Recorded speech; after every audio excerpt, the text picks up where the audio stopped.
You know that moment when you realize your sister's perfect day has a 6-month expiration date? Well, mine lasted exactly 17 seconds, the time it took for 300 of Greenwich, Connecticut's finest to notice that the bride's $78,000 Vera Wang dress was performing its own striptease act right there in the Covington Country Club.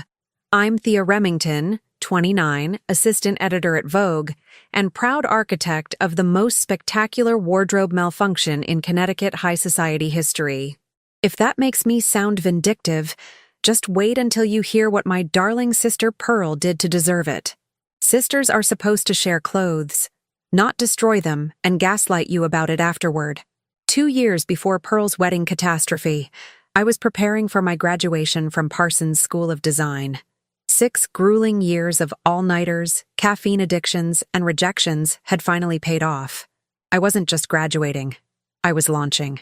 The Marchesa vintage dress I'd found at a boutique in Brooklyn wasn't just fabric. It was my golden ticket. That dress cost me 6 months of ramen dinners, canceled subscriptions, and picking up weekend shifts at a coffee shop in Chelsea where finance bros tipped in business advice instead of actual money. It's an investment piece, I explained to my roommate Sybil while twirling in front of our cracked bathroom mirror. Eleanor Montgomery from Vogue will be at graduation. If she notices me in this dress, I'm in. The dress was a masterpiece. Emerald silk that made my eyes look like actual gemstones, with vintage beading that caught the light in a way that screamed, "Hire this woman immediately." I'd already been rejected by Vogue twice, but third time's the charm when you're wearing something that belongs in their archive. 3 days before graduation, I came home from my final presentation to find my apartment door unlocked. Inside, Pearl was lounging on my sofa, scrolling through Instagram with the casual entitlement that comes from never paying your own rent. "Needed to borrow something for the Children's Hospital Gala tonight," she announced without looking up from her phone. "Mom said you wouldn't mind." My heart dropped faster than Manhattan real estate values during a recession. "Please tell me you didn't take the Marchesa." Pearl's silence confirmed my worst fear. My sister, who treated designer clothes like Kleenex, used once and discarded, had borrowed the centerpiece of my career launch. "Where is it?" I asked, my voice dangerously calm. "In my car. Relax, it's fine." It was not fine. When Pearl reluctantly retrieved the dress from her Range Rover, a graduation gift from our parents that still had temporary plates, I discovered a 5-inch tear along the seam and a Cabernet stain blooming across the bodice like a crime scene. "What did you do?" I whispered, my fingers trembling as they traced the destroyed beadwork. Pearl glanced up from her phone long enough to shrug. "Some guy bumped into me with his wine glass. Then I think the beading caught on something when I was dancing. Honestly, it was kind of falling apart anyway. This was for my graduation. Eleanor Montgomery was going to be there." My voice cracked embarrassingly. Pearl rolled her eyes with the practiced dismissiveness of someone who'd never faced consequences. "It's just a dress, Thea. Not like it was actually Marchesa's best work anyway. Was it even real? It looked a little budget. I saved for 6 months. Well, that was stupid when Mom and Dad would have bought you whatever you wanted." She tossed her perfect blonde hair, the result of $800 monthly appointments her trust fund covered. "Just wear something else. You have that black dress from last Christmas." The black dress was a $89 Zara number I'd worn to 3 holiday parties already. Not exactly the career-launching statement piece I'd planned. "Or borrow something of mine," Pearl offered magnanimously, as if she hadn't just destroyed my future. "Though you might need to size up." When I didn't respond, mainly because I was mentally calculating how much bail money I'd need if I strangled her with her own designer scarf, Pearl sighed dramatically. "Look, I said I was sorry. Actually, you didn't." "Well, I am. Sort of. It was an accident. These things happen." She reached for her Prada bag. "Anyway, I've got to run. Tell Mom I can't make Sunday brunch. I'm meeting Sterling's parents at their lake house." Sterling Bishop III was Pearl's newest conquest. Old money, older family name, and the personality of unbuttered toast. They'd been dating for 3 months, and Pearl had already redecorated her entire Instagram aesthetic to match his family's nautical blue and white color scheme. "You destroyed something irreplaceable to me," I said quietly. "Something that mattered." Pearl paused at the door and finally looked at me. Really looked. For maybe 2 seconds. Then came the line that would echo in my head for the next 2 years. It was an accident, Thea. Grow up and get over it. It's not like it was important. Not important. 6 months of sacrifices. My career launch plan. My one shot to stand out. Not important. To Pearl, nothing was important unless it happened to her. I graduated wearing the Zara dress. Eleanor Montgomery didn't notice me. I didn't get the Vogue internship. Instead, I took an editorial assistant position at a smaller publication and spent the next year clawing my way sideways. When a junior position at Vogue finally opened up 14 months after graduation, I worked 80-hour weeks to prove myself. Another 6 months of exemplary performance later, I was promoted to assistant editor. I made it despite Pearl, not because of anything my family did to help. The Marchesa hung in my closet, ruined but not discarded, a reminder that in the Remington family, Pearl broke things, and I cleaned up messes. At least until the day Pearl and Sterling got engaged after a whirlwind 10-month courtship. "You'll be my maid of honor, of course," Pearl informed me over brunch at Bluestone Lane. Not a question, an assignment. "Of course," I replied, stirring my overpriced avocado toast into an unappetizing green mash. "Wouldn't miss it." "The wedding will be at Covington," she continued, flashing her obscene 5-carat diamond. "Sterling's family has connections. Oh, and guess what? Your magazine is covering it. Isn't that fabulous?" I nearly choked on my cold brew. "Vogue is covering your wedding?" "Well, not the main magazine, obviously. The online vertical or whatever. Sterling's godfather knows someone." Pearl waved her hand dismissively. "You can help make sure they get my good side." God knows those fashion photographers can be so artistic they forget about actual beauty. And just like that, the universe handed me something better than a plan. It handed me an opportunity. "I'd be happy to liaise with the team," I said, smiling for the first time that brunch. After all, I know exactly what makes a lasting impression. For the next 6 months, while Pearl tormented wedding planners across Connecticut and made her future mother-in-law question Sterling's life choices, I became the most helpful, enthusiastic maid of honor in bridal history. No task was too small, no detail too insignificant for my attention, especially when it came to Pearl's dress fittings. "The dress is the statement piece," I reminded her during our 3rd visit to the exclusive Manhattan atelier. "Everyone will be looking at it. It needs to be perfect." And it would be perfect. Just not in the way Pearl imagined. Because sometimes revenge isn't about getting even. It's about waiting for the perfect moment to remind someone that everything, even a ruined graduation dress, is important to someone. Wedding planning with Pearl was like watching a documentary on endangered species. Fascinating to observe, but you're constantly aware something beautiful is about to be destroyed. In this case, it was the sanity of everyone involved. "No, absolutely not. The roses need to be alabaster white, not simply white," Pearl snapped at Vivian, the 14th wedding planner she'd cycled through. Poor Vivian, with her sensible pantsuit and increasingly less sensible eye twitch, was visibly calculating if her commission could cover future therapy sessions. "They look completely different under the reception lighting. Don't you understand? It's my wedding." Those 3 words, "It's my wedding," had become Pearl's battle cry, her constitutional amendment, her divine right to terrorize everyone from Manhattan to Greenwich over the next 6 months. These same 3 words would become the soundtrack to my meticulously crafted revenge. Sterling's mother, Olivia Bishop, a woman who wore pearls to bed and had probably never raised her voice above a gentle tennis club cheer, was clearly reconsidering her son's life choices. I caught her popping antacids like they were country club mints during the menu tasting. "Pearl certainly knows what she wants," she whispered to me while my sister berated the pastry chef about fondant thickness.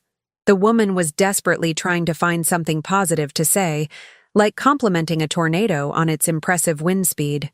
"Oh yes," I agreed, refilling her wine glass. "Pearl has always been incredibly determined, since childhood. Remember when she borrowed my emerald Marchesa dress without asking? I don't believe I destroyed it completely, right before my graduation." I sighed dramatically. "When I mentioned it, she said, and I quote, Get over it. It's not like it was important. Olivia's perfectly Botoxed forehead attempted to crease with concern. How dreadful. Ancient history. I waved dismissively, planting the first seed. I'm sure Sterling has much better respect for property and boundaries. And of course, he's on track for that partner promotion at his firm, from what Pearl has mentioned. Throughout the months of wedding preparations, I became Pearl's shadow, volunteering for every fitting, every tasting, every floral arrangement discussion. My helpfulness was so out of character that our mother actually asked if I was running a fever. You two have never gotten along, she said suspiciously over manicures that Pearl had scheduled then ditched for an emergency session with her eyebrow microblader. People change, Mom. Pearl's happiness is important to me. I selected a nail polish called Revenge Red and smiled serenely. Besides, my magazine connections are helpful for the wedding coverage. What I didn't mention was how I'd spent weeks cultivating a friendship with Madison, the exhausted assistant to Vera Wang's senior alterations specialist. Madison, who Pearl had reduced to tears on 3 separate occasions over invisible wrinkles and imaginary proportions. She made me measure the distance between crystal beads, Madison confided during one of our accidental coffee runs. Twice, with a ruler. Then told me my ruler must be defective because they weren't exactly 2. 7 centimeters apart. That sounds like Pearl. I nodded sympathetically, sliding a coffee card with my number across the table. If you ever need to vent, I'm here. 3 fittings later, when Pearl made Madison restring 4,000 seed pearls because they were the wrong shade of off-white, my phone dinged with a desperate text. She's insisting we reconstruct the entire back panel. Kill me now. This was my moment. Actually, I texted back, I might have a solution. Can you meet tomorrow morning? The back seam of a wedding dress is its structural backbone. It's what keeps the bride's dignity intact while still creating that perfect silhouette. Pearl's dress, a masterpiece of engineering with a 10-foot train and bodice so heavily beaded it added 7 pounds to her already precisely maintained 115-pound frame, required particular reinforcement. My sister's struggling with back pain, I explained to Madison over coffee and 5 crisp $100 bills. Could you modify the structural integrity of the back seam? Nothing major, just enough to provide flexibility. Madison eyed the money. Flexibility? Under pressure, walking, sitting, standing in front of 300 people while reciting vows. Her eyes widened slightly. Won't it be noticeable during the final fitting? Not if the modifications are in the lower tension points, I explained, having spent 2 weeks researching bridal couture construction on my lunch breaks. They'll only really activate once she's walking with full train weight and maximum stress, like during a processional.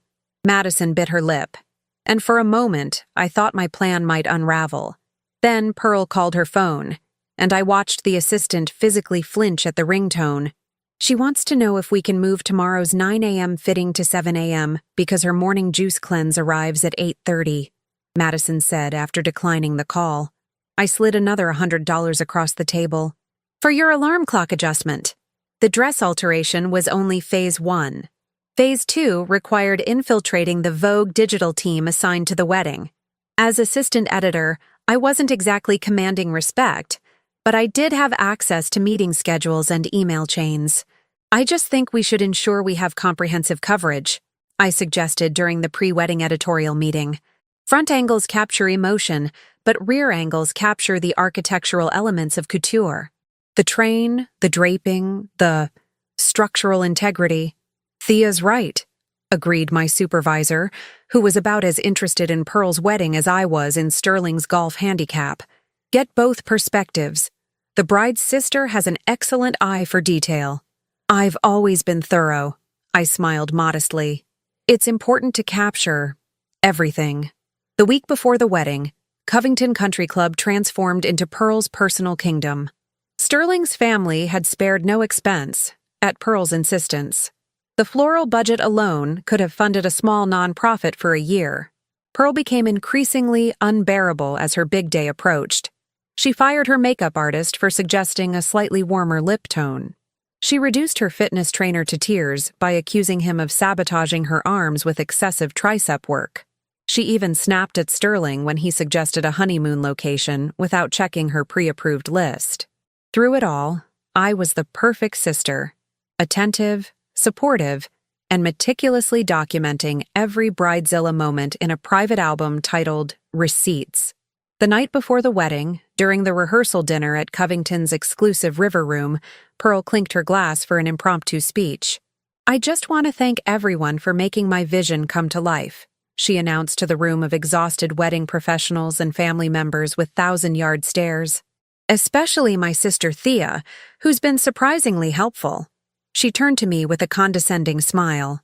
"I know fashion events aren't usually your forte, given how your own big fashion moment turned out." The table fell awkwardly silent. Sterling cleared his throat nervously. "But tomorrow will be absolutely perfect," Pearl continued, oblivious to the discomfort she'd created. "Every detail exactly as I've planned." I raised my glass and matched her smile with surgical precision.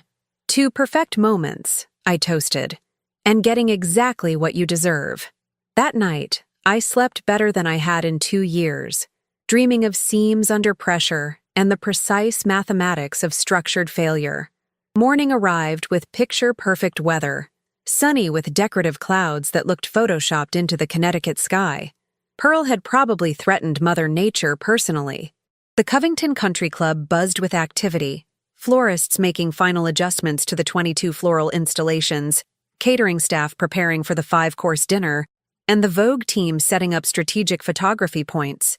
From the bridal suite, I heard Pearl terrorizing her makeup artist about contouring while I slipped away to confirm my arrangements with both Madison and the photography director. Everything was in place. 6 months of planning, 2 years of waiting, and 15 years of sisterly resentment were about to pay off in spectacular fashion. Or rather, fashion failure. 10 minutes until showtime, the wedding coordinator announced, her cheerful tone betraying the manic desperation in her eyes. Pearl was still seated at the vanity, criticizing the hairstylist's definition of effortlessly elegant. When I say effortless, I mean it should look effortless while taking maximum effort, Pearl explained as if teaching quantum physics to a toddler. This looks actually effortless, which is just lazy. I seized my opportunity during the ensuing chaos, slipping out with Pearl's emergency styling kit, a carefully packed bag containing double-sided tape, mini sewing kit, and the special adhesive designed to keep wardrobe malfunctions at bay. Oops, must have misplaced that somewhere between the bridal suite and the chapel. When I returned, Pearl was finally in her dress, 37 pounds of silk, crystals, and structural engineering. She looked stunning, which annoyed me. Villains shouldn't get to be beautiful on their big day. That's just cosmic injustice. "You look perfect," I said, meaning it. The dress was magnificent, a testament to what unlimited funds and terrorized professionals could achieve. The irony that it would soon become Pearl's greatest humiliation wasn't lost on me. "I know," she replied without a hint of humility. "Sterling's going to lose his mind." She turned to check her reflection one final time, and I noticed the back seam sitting perfectly, waiting patiently like a time bomb. As maid of honor, I was responsible for the final dress check before she walked down the aisle. I circled her slowly, pretending to inspect for imperfections while actually confirming Madison's handiwork. The alterations were invisible. Tiny modifications to the tension points, redistributed pressure zones, and strategically weakened threads at the stress convergence. Under normal conditions, the dress would hold beautifully. Under the weight of a train, gravity, and Pearl's self-importance, physics would take its course. "All perfect," I pronounced with a tight smile. "Absolutely nothing to worry about." Pearl's father arrived to escort her down the aisle, looking like a man being led to a very expensive execution. I took my place at the front of the procession line, clutching my bouquet of white roses, alabaster white, not simply white because God forbid. The music began, not Wagner's traditional wedding march, but a string quartet version of a Taylor Swift song that Pearl insisted spoke to her journey with Sterling, despite it clearly being about breaking up with someone. The wedding coordinator gave me my cue, and I began the slow, measured walk down the aisle. 300 of Connecticut's most influential stared as I processed. Old money, new money, aspiring money, and the handful of Pearl's actual friends who hadn't been alienated during wedding planning. I smiled serenely, catching the photographer's eye and giving the imperceptible nod we'd arranged, ensuring he was positioned for the perfect rear angle. When I reached the altar, I turned just as Pearl prepared to make her grand entrance. The collective intake of breath was audible. She really did look like a princess, standing in a halo of light at the end of the aisle. The string quartet swelled dramatically. Pearl's smile was triumphant as every eye in the room fixed on her. It was time. I caught her eye and mouthed my final instruction. Shoulders back, slow steps. Perfect posture would ensure maximum pressure on the critical stress points. Slower walking would extend the time frame of the progressive failure, making it impossible to miss. As Pearl began her procession, I fingered the emerald silk swatch in my pocket, the only salvageable piece from my ruined Marchesa, my good luck charm. For the first 10 steps, everything looked perfect. Pearl glided down the aisle, her father struggling to match her pace while maintaining his dignity. The photographer circled discreetly, capturing each perfect moment. Then, on step 11, it began. The first sign was so subtle that only someone looking for it would notice. A slight separation at the lowest point of the back seam.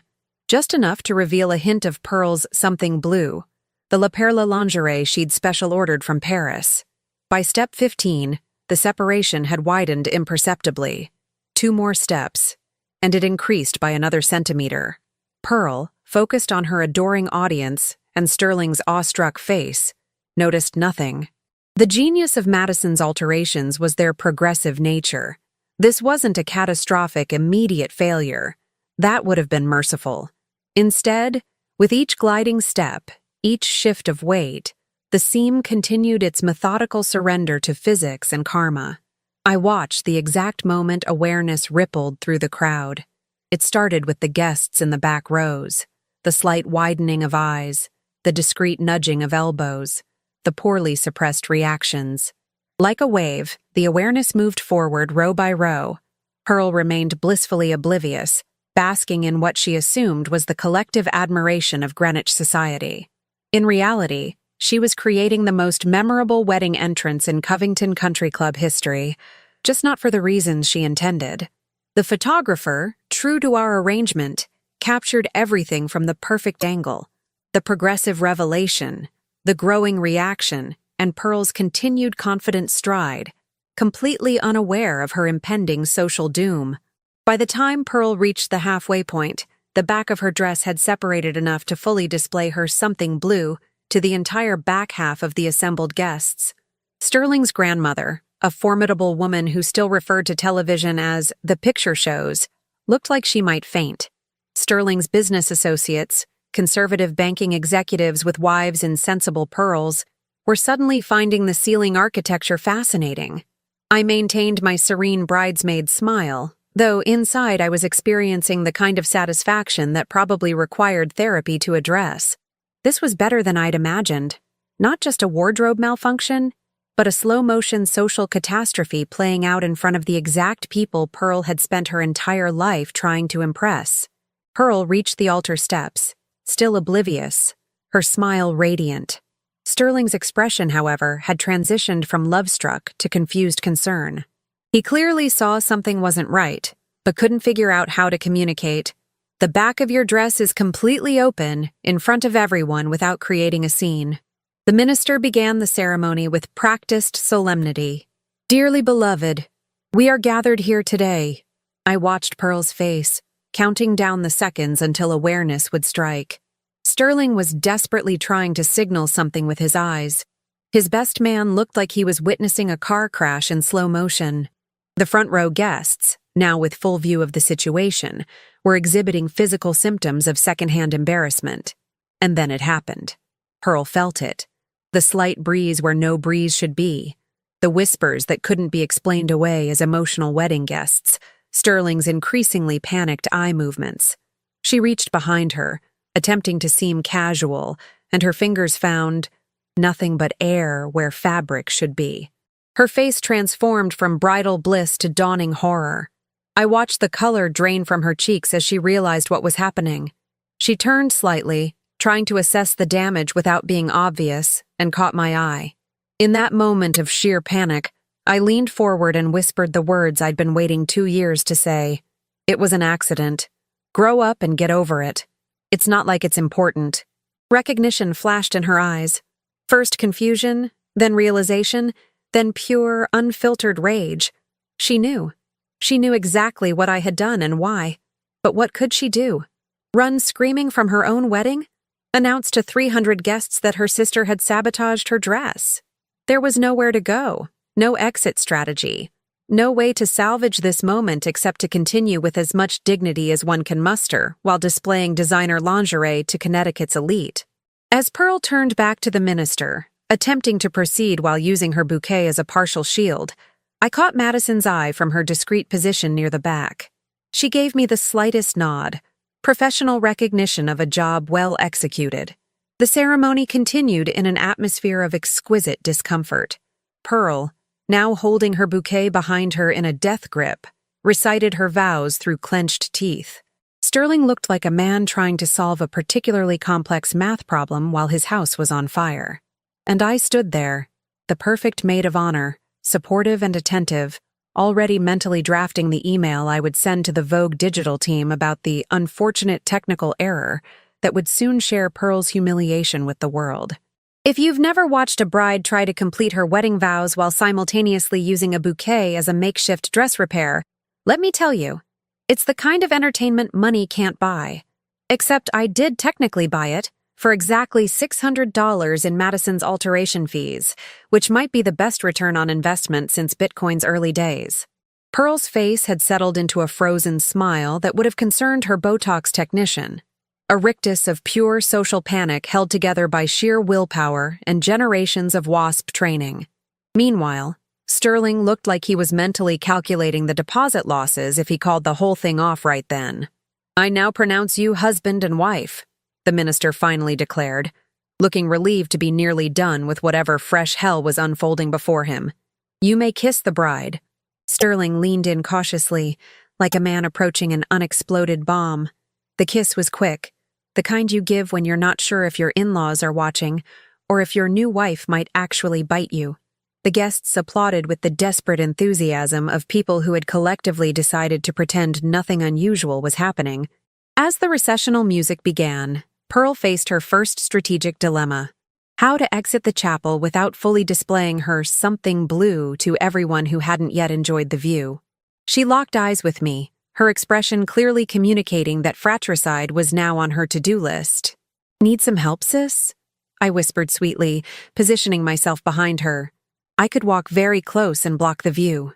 For a moment, relief flooded her face, then suspicion. "Why would you help me now?" 300 people are watching," I replied practically, "and I've made my point."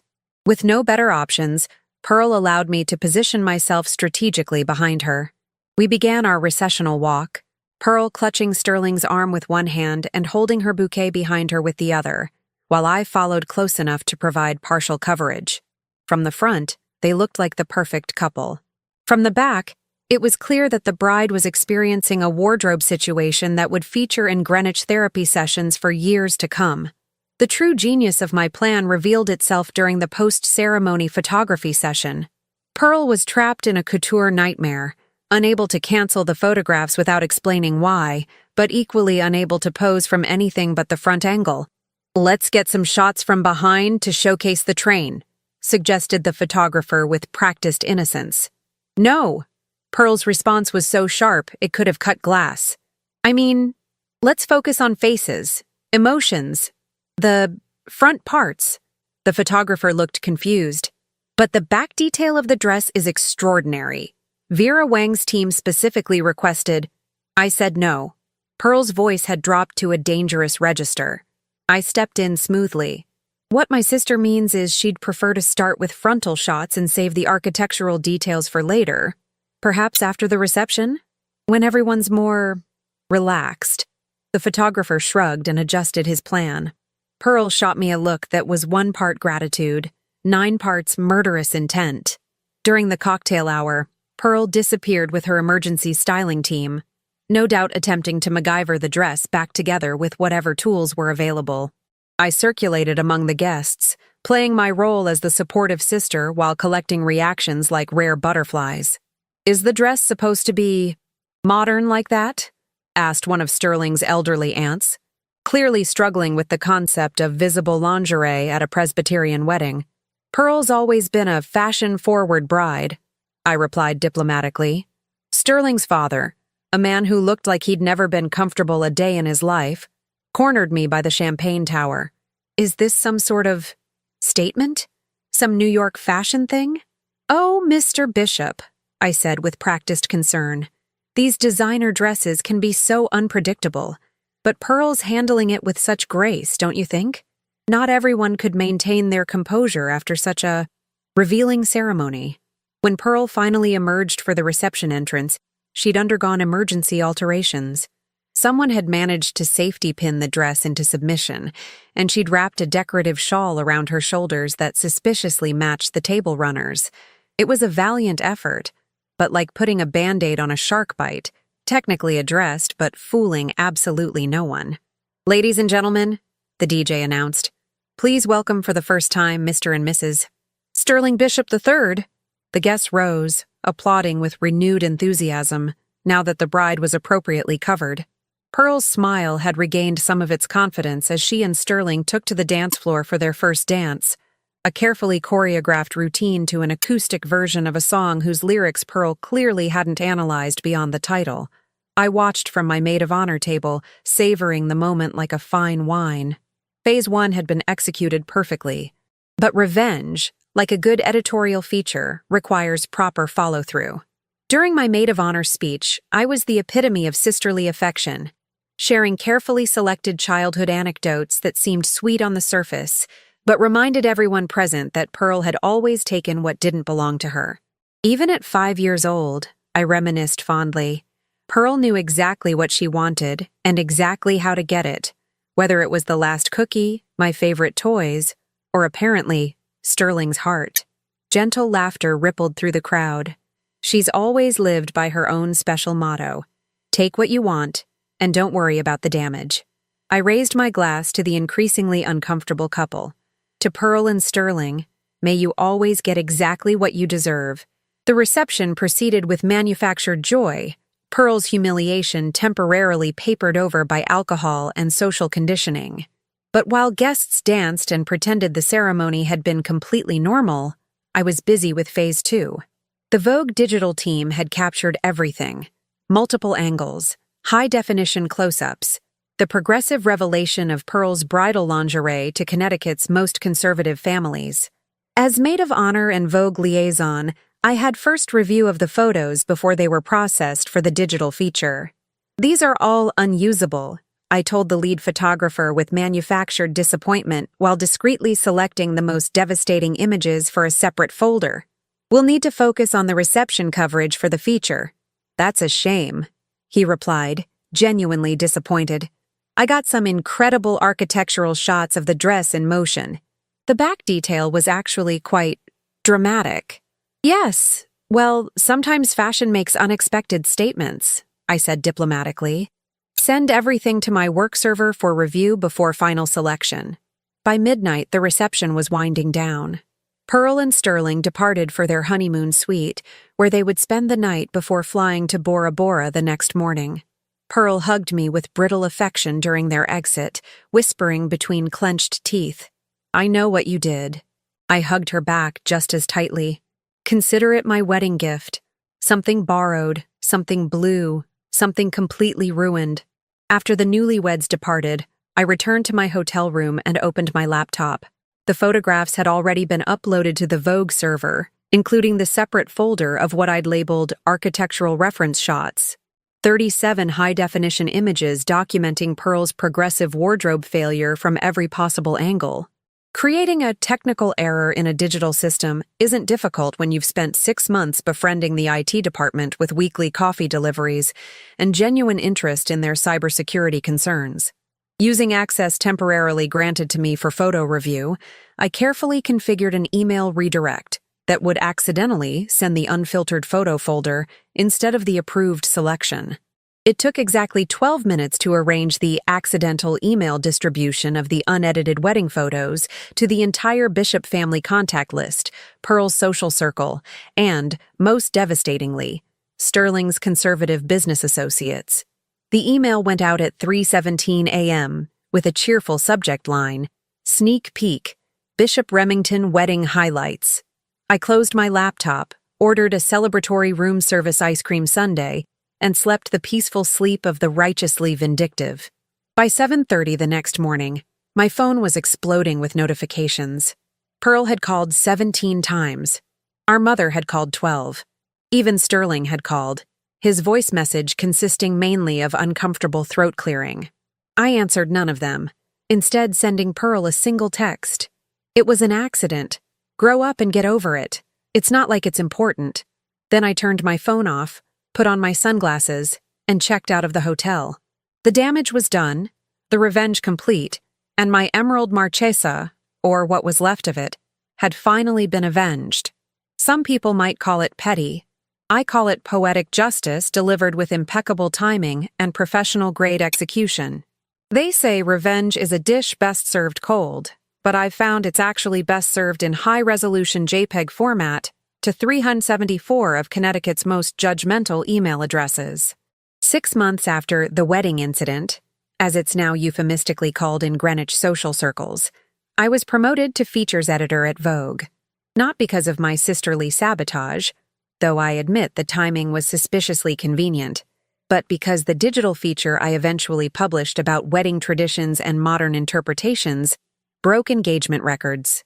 I carefully selected front-facing photos of Pearl and Sterling, looking appropriately matrimonial and fully clothed, while my analysis of the tension between tradition and unexpected moments in contemporary ceremonies won an industry award for cultural commentary. The irony wasn't lost on me. Pearl and Sterling never made it to Bora Bora. According to my mother, who has still not forgiven me but can't stop herself from sharing gossip, they had a serious discussion the morning after the wedding, when Sterling's phone started exploding with messages from business associates who had received my special photo collection. Apparently, having your new wife's lingerie-clad posterior appear in the inboxes of conservative banking executives does not bode well for that promotion to partner he'd been pursuing for months. They separated 3 weeks later. The official story was irreconcilable differences discovered during honeymoon planning. But Greenwich has a gossip network more efficient than the Pentagon. Everyone knew. The photos had been screenshot, saved, shared, and discussed in every country club locker room and ladies' luncheon from Connecticut to the Hamptons. Sterling moved back to his family's lake house and filed for annulment, claiming the marriage had been entered under false pretenses. Pearl retreated to our parents' guest house, where she reportedly spent 2 months watching reality television and ordering excessive amounts of Thai food delivery. Her Instagram went dark except for vague quotes about rising from ashes over sunset backgrounds. I sent her a condolence bouquet of alabaster white roses with a card that read, "Dress mishaps happen. Grow up and get over it. It's not like it was important." She blocked my number after that. Fair enough. Sterling's mother, Olivia, unexpectedly sent me a handwritten thank you note on monogrammed stationery. "Your sister wasn't right for our family. Your timing was impeccable. The Bishop Foundation would love to feature your work at our annual charity gala."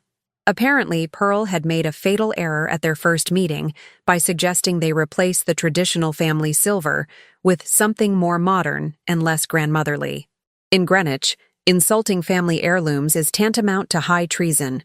As for me, I framed what remained of my ruined Marchesa dress, the small emerald swatch I'd carried in my pocket during the wedding, and hung it in my new corner office at Vogue. Not as a trophy, but as a reminder that sometimes justice requires strategic patience and exceptional attention to detail.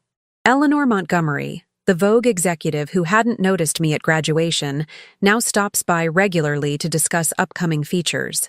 Last week, she paused before leaving my office, eyeing the framed fabric.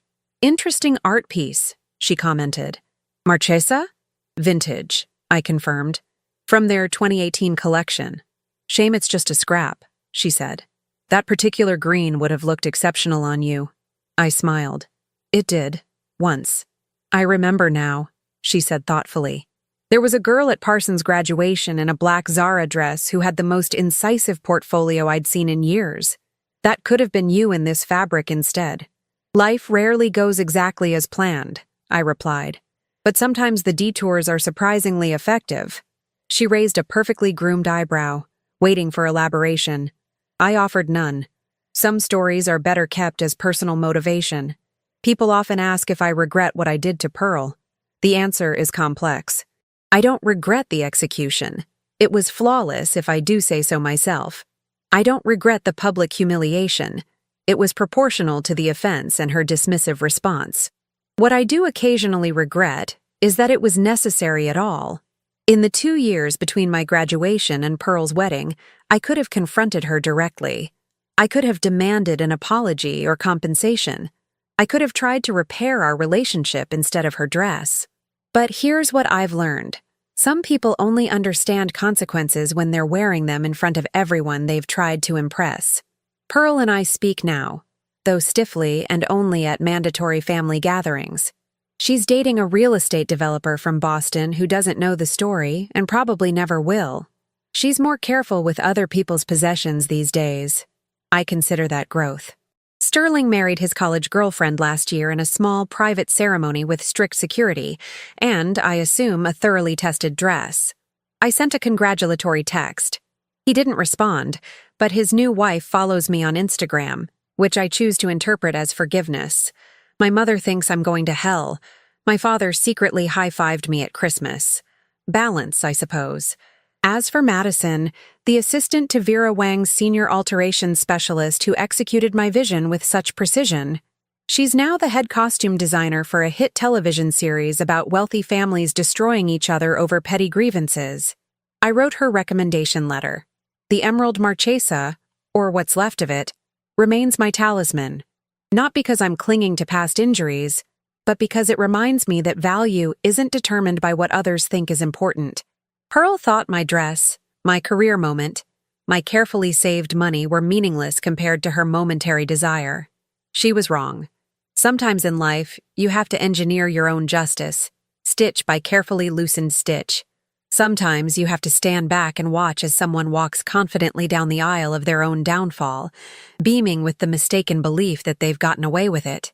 And sometimes, just occasionally, you get to be the person who whispers, "You might want to look behind you," at exactly the right moment. That's not pettiness. That's not even revenge. That's the poetic justice of realizing that what goes around comes around, sometimes wearing something blue in front of 300 of your closest friends.